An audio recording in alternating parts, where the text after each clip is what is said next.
Hello, citizens!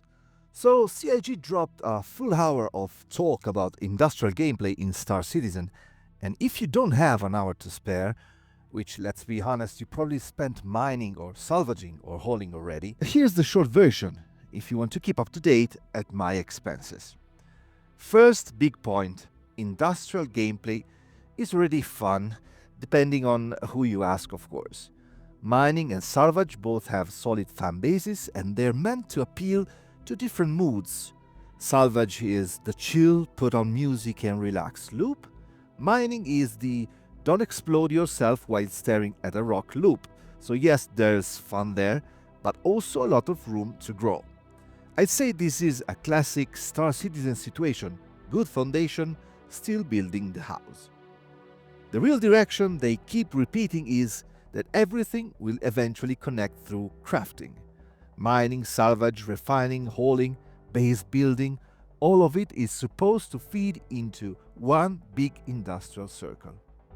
Right now, most loops still work in isolation. In the future, they want them tied together so you go from gathering resources to refining to crafting to maybe using that in base building. It's the grand vision, and like most grand visions in Star Citizen, it's coming in steps, baby steps, very short baby steps, but determined baby steps.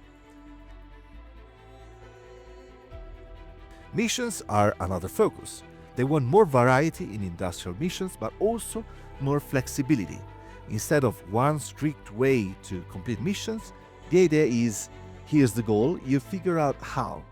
Mine the resources, buy them, steal them.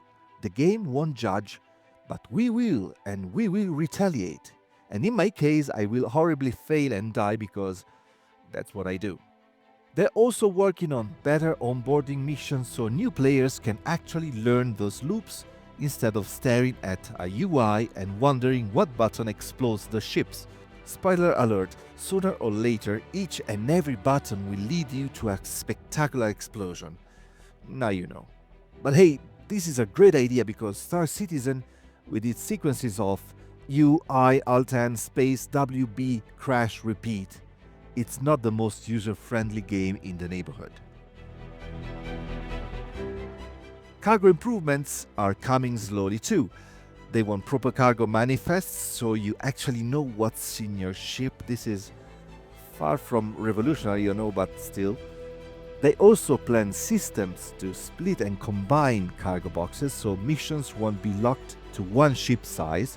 Eventually, missions should just ask for a total amount of stuff and you decide how to transport it. That's a good direction because right now sometimes it feels like the game expects you to own the exact right ship for the job, which is very Star Citizen, I guess. I need to put my Clipper to a test here. She's of course the wrong ship for everything, but I think I can prove this theory wrong. Subscribe and stay tuned so you'll find out how it goes.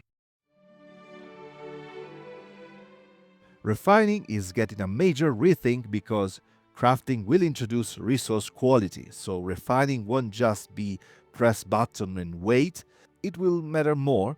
Ship-based refining is planned but not in the first crafting release. Basically, refining is important but it needs to be rebuilt to support the bigger system. I know that many people have trouble accepting this CIG strategy of let's do one thing, then we have to redo it because it didn't take that other thing into account, and then we redo both because there will be a third thing, etc. etc. It seems like an extravagant approach, I admit, but it allows us to play with game loops that we wouldn't have had for a very long time. In short, we go back and forth, of course, but in the meantime, we have fun, and deep down, I'm fine with that. Reputation and progression are also supposed to improve. Long term, they want reputation to unlock blueprints, items, maybe even ships related to that profession. So instead of just getting more mission, you'd actually progress. Again, long-term goal, small steps for now. On salvage, they want dynamic salvage missions that appear when ships get abandoned. So instead of wrecks just disappearing, you might get contracts to clean them up. The philosophy here is letting players maintain the universe instead of having things magically vanish. It's beautiful. How long do you think it will take us as a community to turn the entire verse into an uninhabitable dump of abandoned wrecks? I say no more than 2 weeks. Come on, space cleaners, gotta move on. And on that note, I would like to make an important request. We want the Raptor to be available in game. Now let's get back on track here. They also talk about refueling and towing missions finally becoming real gameplay loops. Refueling missions are being worked on, including AI ships that run out of fuel, so refuelers actually have something to do, because right now being a refuel pilot mostly requires another player to make bad life choices, or just being a bob like me, but this should help make that loop more consistent. Now the big topic, PvP and safety for industrial players. The answer is basically risk versus reward. Some systems will be safer, some more dangerous, you'll never be completely safe. It's not meant to be PvP everywhere all the time, but also not zero risk. That's the vision, and it's been the vision for a very long time. We still have to see it implemented though. But we are used to the fact that the progress of things in Starcitizen is we are getting there. Finally, multi-crew gameplay. The long-term goal is that industry works better with other players. Miners, refiners, crafters, haulers, all supporting each other. You can do things solo, but working together should be more efficient and more rewarding. Basically, Starcitizen wants to be a game where cooperation makes sense. Which is nice, assuming your friends log in, assuming you have friends that play Starcitizen, assuming you have friends at all. So overall the message is pretty clear. Industrial gameplay is already playable, but still evolving. Crafting is the big missing link that will tie everything together. Missions and quality of life improvements are coming step by step.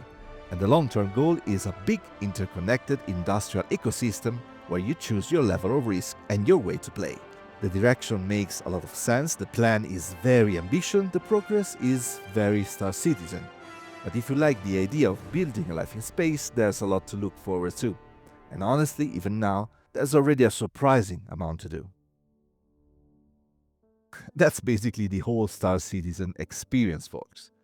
Okay, citizen, I hope you enjoyed this video. If you feel like it and you have an index finger, you could like the video, share it with the person on your right, subscribe to the channel and support it, or not, but come on, what is it going to cost you? Bye, citizens. See you in space.